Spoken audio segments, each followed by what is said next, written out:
안녕하십니까. 좋은 아침입니다. 자, 오늘도 직장 생활을 열심히 하고 있는 우리 친구들아. 오늘은 어떤 얘기를 해볼까 좀 고민을 하다가 오늘 나갔더니까 밖에 날씨가 춥더라고. 이렇게 바람이 차가워지면 우리가 모든 직장인들이 고민을 해야 될 게 있잖아. 그게 뭘까? 바로 연봉 협상. 오늘은 돈, 연봉 협상에 대해서 얘기를 해보려고 해. 연봉 협상은 두 가지로 나뉘지? 그지? 지금 있는 회사에서 내가 연봉 협상을 재협상하는 것과 그 다음에 이제 이직할 때 최종 합격한 뒤에 연봉 협상을 하는 방법. 이제 이 두 가지가 있는데 오늘은 좀 이직할 때 연봉 협상하는 방법에 대해서 얘기를 할 텐데 뭐 이거를 조금 응용해서 내가 봤을 때는 좀 응용하면 내가 기존에 있는 회사에서 연봉 협상할 때도 조금 더 유리하게 할 수 있을 거라고 난 생각해. 그래서 오늘 이 연봉 협상이란 주제로 얘기를 할 거고 사실 조금 고민을 했어. 내가 이 연봉 협상에 대해서 얘기를 해줘도 되나? 왜냐면 사실 이 연봉 협상이지만 내가 제안하는 것과 그가 제안하는 것들을 잘 조율해가지고 어쨌든 누군가에게 유리한 쪽으로 끝내게 되는 게 협상인데 완벽한 중간은 없잖아. 근데 사실 직장인들은 대부분 잘 모르고 연봉 협상에 대해서 그래서 사실 어떻게 보면 인사팀이 조금 더 유리한 입장이 있어.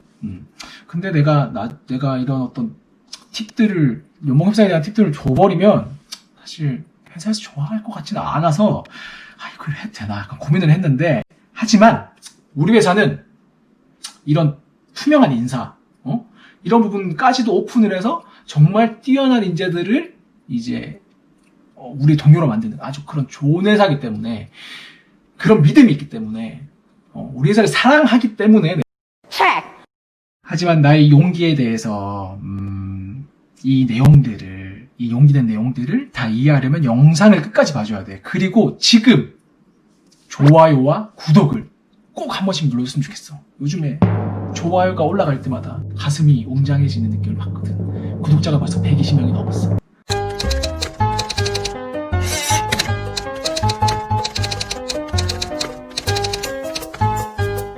일단은 우리가 이직을 할 때 고민해야 될 부분, 물론 이제 내가 정말 가고 싶었던 회사라면 연봉이 아주 중요하진 않겠지. 무조건 연봉이 높아야 간다. 뭐 이런 건 난 아니라고 생각해. 개인적으로는. 하지만 이제 직장인들도 우리도 이제 뭐 치킨도 사 먹어야 되고, 피자도 사 먹어야 되고, 그리고 겨울 되면 우리 붕어빵도 사 먹어야 되고 하잖아. 그렇기 때문에 연봉을 아예 무시할 수가 없다고. 거기서 제안하는 것을 오케이 하면 안 된다고. 일단은.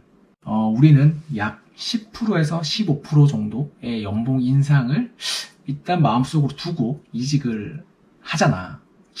통상적으로 그런 것 같아. 왜냐면 이제 이직을 할 때 생기는 어떤 리스크들도 있고, 내가 가서 잘 적응해야 된다는 부분, 성과를 반드시 만들어야 된다는 경력직으로서의 가진 그런 부분들, 어떤 마음의 어떤 그런, 부담들이 있기 때문에 나는 적어도 10% 정도는, 연봉 인상을 생각하고 이직을 준비한다라고 난 생각을 하거든.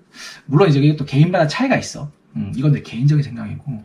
그런데 이제 만약에 그렇게 10%에서 15% 이 정도의 연봉 인상을 목표로 우리가 생각을 한다면 일단 세 가지를 말해줄 거야. 근데 첫 번째는 뭐겠어? 당연히 내가 전 직장에서 어떤 성과를 만들어 왔는지, 그리고 어떤 실적들을 만들어 왔고 나는 어떻게 일을 할 건지에 대한 포트폴리오를 잘 정리를 해서 다시 한번 제안을 하는 거야.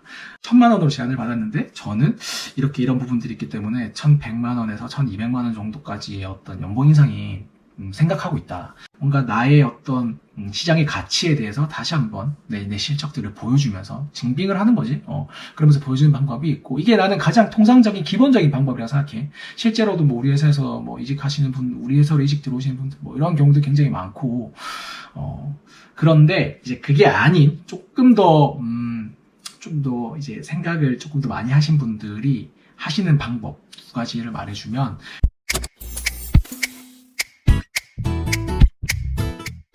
일단 첫 번째는 다른 회사에서 내가 합격을 한 상태인데 초협상 중인데 내가 지금 고민 중이니까 이 정도의 금액을 조금 더 신경을 써주면 난 이 회사를 가겠다라고 하는 방법도 있어. 사실 이직을 할 때 우리가 사실 한 회사만 보고 가진 않잖아. 사실 여러 가지 회사, 여러 군데 회사에 내가 뭐 이력서도 넣고 면접을 본 상태가 라고 일단 인사팀 입장에서 생각하기 때문에 충분히 가능한 그 내용이거든. 그래서 그런 부분을 감안하는 것도 있고, 자, 그리고 두 번째는 이제 지금 회사에 내가 이제 합격을 해서 퇴사하겠다고 얘기를 하니까 연봉을 이 정도로 맞춰줬다. 그래서 나는 혹시 이 정도보다 좀 더 연봉을 맞춰줄 수 있으시면 이동하겠습니다 라고 말하는 경우도 있어.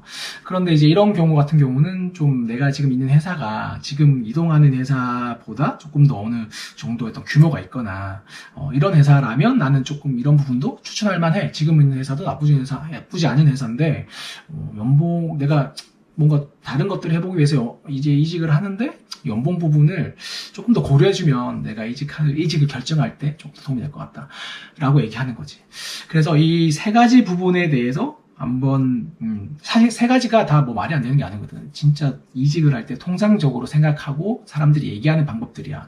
우리 같이 아직 이직을 한 번도 안 해본 이제 친구들은 이런 부분도 저렇게도 하는구나 정도로 좀 이해를 하고 한번 고민을 하면 좋을 것 같아. 그리고 조금 궁금하면 나한테 댓글로 남기면 내가 또 사례를 좀 얘기해 줄 거고, 좋아요와 구독 꼭 눌러주고. 자, 끝까지 내가 이 영상을 봐달라고 한 거, 우선 인사팀 입장을 내가 좀 얘기해 줄게. 인사팀 입장에서는 이제 이 채용이 이루어지기까지 사실 2, 3개월의 기간이 필요하단 말이야. 그래서 지금 최종적으로 대표님 면접까지 다 끝나는 이제 합격자 결정이 된 처우를 조율하는 상태인데, 근데 내가 그 직원, 그러니까 그 대상자가 어느 정도 조율을 요청했다고 해서 이거를 없던 걸로 하게 돼버리면 인사 담당자 입장에서는 또 3개월간 뭔가 다시 준비를 해야 되는 어떤 그런 압박이 있어. 그리고 대표님 뭐 여러 가지 스케줄들 다시 정리를 해야 되고, 뭐 실무적인 뭐 어떤 부담 뭐 그런 것도 있단 말이지. 꼭 그것 때문이 아니더라도 돈 조금 더 주는 게 어떤 급여 테이블이 다 있는데 그걸 넘어선 거는 좀 무리가 있겠지만 그게 아닌 상황이라면 사실 연봉을 조금 더 맞춰주고 이 친구가 빨리 와서 우리 회사에서 성과를 만들어줘야 되는 그런 포지션일 거란 말이야. 그렇기 때문에 바로 그 급여의 조율에 대해서, 연봉의 조율에 대해서 바로 거절할 수는 없단 말이지. 부담스러워. 그리고 두 번째는 그 어떤 현업팀에서 그 직원을 필요로 했기 때문에 면접을 봤을 거 아니야. 그리고 그 팀에서 굉장히 마음에 들어 하고 있어. 근데 그걸 조율하는 것은 인사팀의 능력이란 말이지. 근데 내가 그런 부분들 때문에, 연봉 부분 때문에 안 된다, 인사팀에서 이렇게 말하는 게 현업팀에서의 어떤 압박, 그런 것들이 인사팀에서 받게 된단 말이야. 그렇기 때문에 이 두 가지 부분 때문이라도 최대한 어떤 조율을 하기 위해서 노력을 할 수 있어.